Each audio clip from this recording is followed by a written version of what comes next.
as the second fastest growing category within the entire grocery store, surpasses 50% household penetration, have attractive fragmentation opportunities now been unlocked within RTD protein beverages.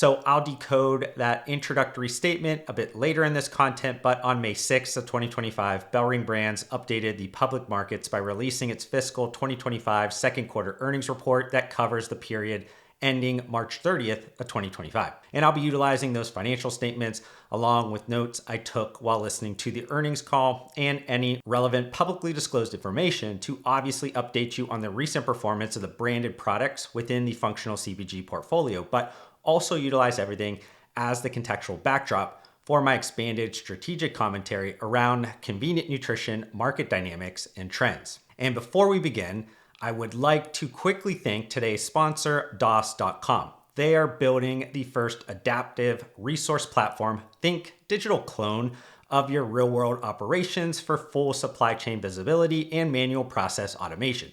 Whether you're balancing spreadsheets or have an existing ERP, they work with brands to make sure there's no gaps. With DOS, simplify everything from orders and inventory to procurement and demand planning. Learn more at the link in the description. But let's officially kick off the content with a quick rundown of the BellRing Brands fiscal 2025 second quarter revenue numbers.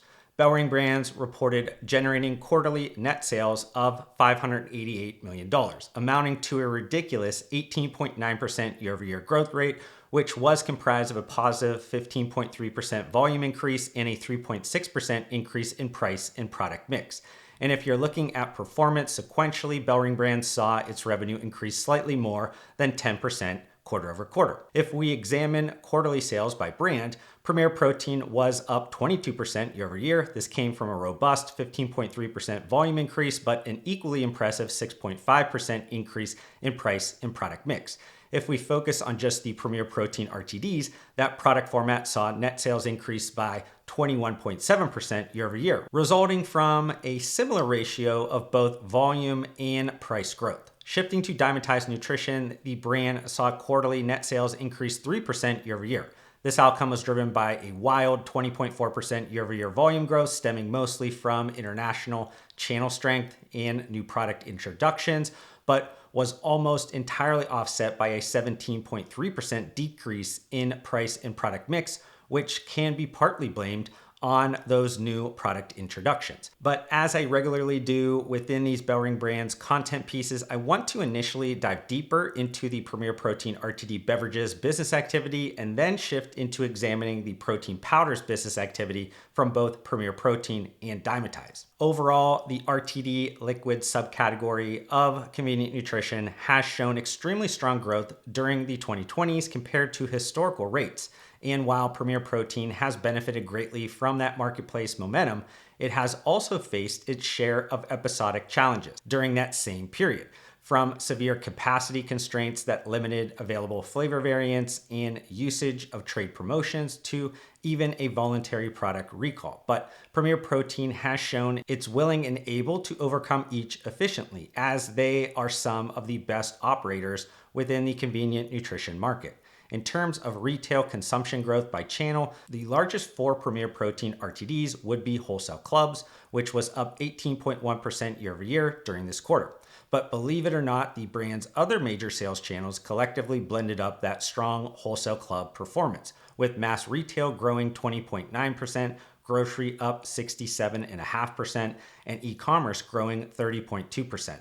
Overall, Premier Protein RTD's consumption trends for both tracked and untracked channels were up 24.9% year over year. Moreover, that strong quarterly performance essentially held the last 52-week consumption trend consistent to now just under a positive 19%. And even with that substantial year-over-year retail consumption increase, record-setting levels of RTD beverage production has allowed Premier Protein to retain trade and company inventory levels. With that strong stock position, along with increased distribution and new product launches, helping Premier Protein end the quarter with total distribution points reaching all-time highs. And then speaking of metrics reaching all-time highs, household penetration for the entire Premier Protein brand now sits at 20.9%. This recent household penetration growth for the brand is being fueled by the first national brand advertising campaign since 2021 titled Sweeten the Journey and promotional activity restarting, with the latter variable bringing deal-seeking buyers back towards the Premier Protein brand.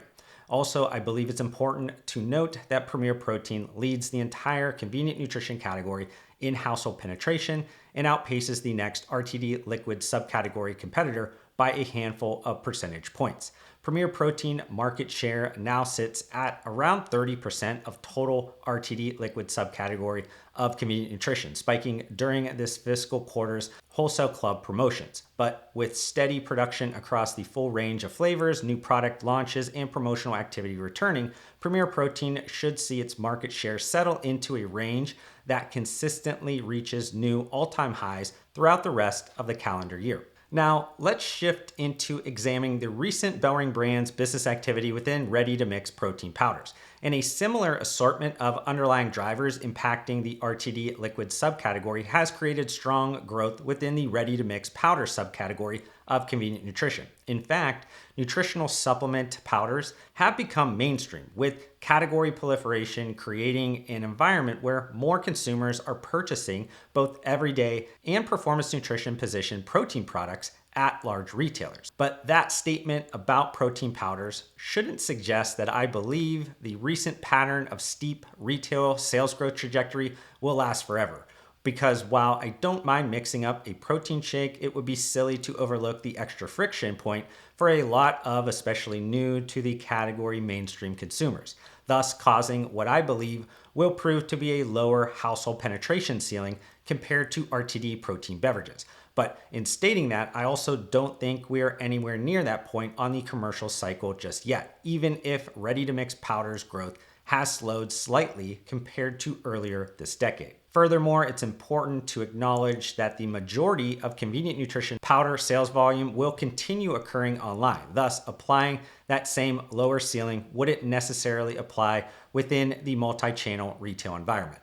But with BellRing Brands positioned strongly within both the performance and everyday consumer segments of convenient nutrition ready-to-mix powders, it has been benefiting twice from this marketplace tailwind. But let's stick with the Premier Protein theme and firstly break down the performance of that brand's protein powder SKUs. Premier Protein powders continue to perform strongly, with quarterly retail takeaway growth increasing slightly under 22% year over year, aided by distribution gains and strong velocities. Moreover, Premier Protein powders continue to bring new mainstream consumers into this category, with the brand generating quarterly retail takeaway growth at mass retailers up around 8%, e-commerce up about 11.5%, and grocery performing the best at up just over 15%.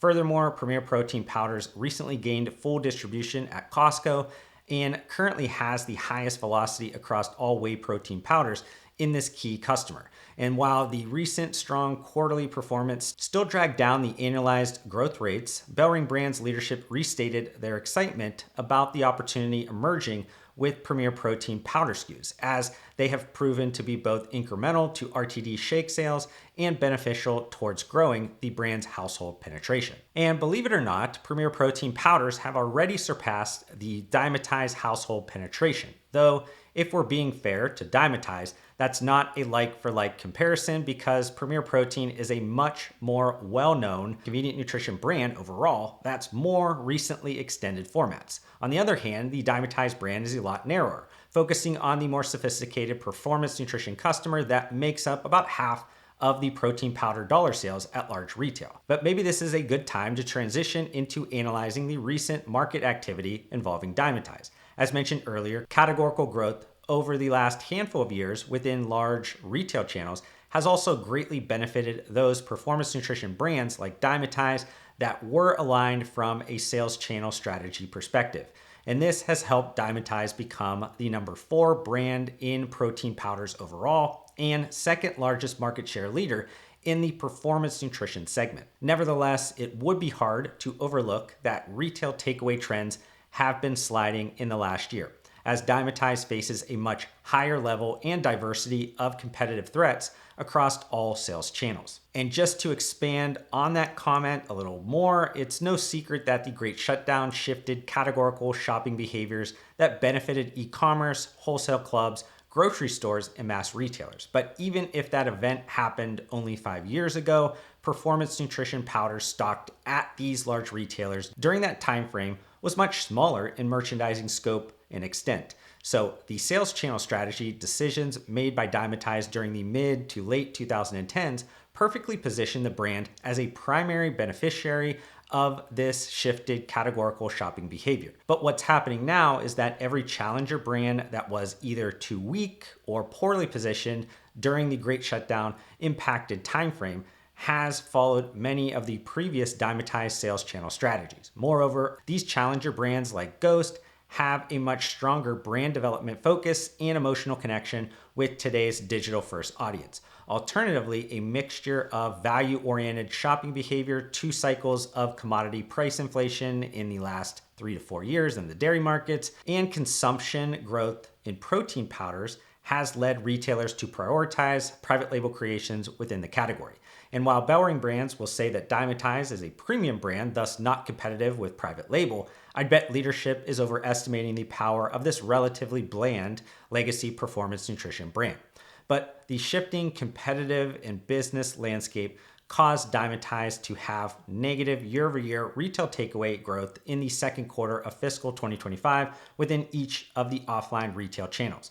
Though Dymatize did see strong quarterly e-commerce growth, which shouldn't be overlooked as it's still the largest sales channel for the brand and the ready-to-mix protein powders market overall. The catch-22 of e-commerce is that barriers to entry are the lowest and that elevated competition online creates margin pressure. And then outside of the domestic market, Dymatize continues to have strong momentum, growing double digits year over year internationally. Similarly, if you remember from the Glanbia earnings release last week, that multi-billion-dollar global nutrition company also saw its Optimum Nutrition brand, the market share leader in protein powders, report double-digit growth outside of the US market. But overall, continuing marketplace tailwinds such as performance protein powders becoming more mainstream and overall category proliferation helped Dymatize sustain its total distribution points and all commodity volume percentage that have been hovering around all-time highs for the brand.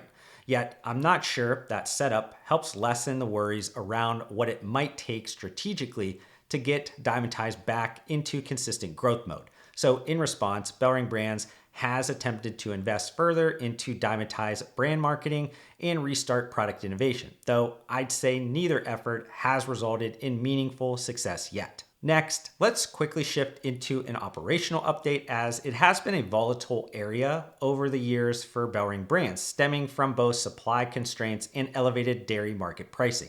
But in terms of RTD beverage supply volatility, BellRing Brands has been executing on a multi-year Premier Protein plan, partnering with the biggest and most reputable players in the industry to make large CapEx investments, which has now given them a scalable, regionally diverse supply chain that should enable many years of robust growth.